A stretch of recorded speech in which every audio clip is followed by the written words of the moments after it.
তাকে বলতে ইচ্ছে করে মনটা তার সুরে অনুরাগিনী,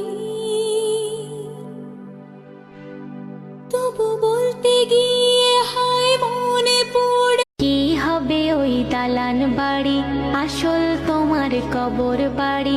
থাকবে পড়ে মোটর গাড়ি, সোনা দানা টাকা কড়ি, সাদা কাফন পরিয়া বিদায় লইয়া কাঠের গাড়িতে উঠিয়া যাইতে হবে গো চলিয়া। কোরআন হাদিস পড়ে জীবন নাও গড়িয়া। দেরি হবে কিন্তু একটা সময় সব হবে। আমি যেটা মনে মনে চাই সেটাই হবে। এখন সময়টা খারাপ কিন্তু জীবন তো নয়। ভরসা রাখলাম মহান আল্লাহর উপর, একদিন সব হবে।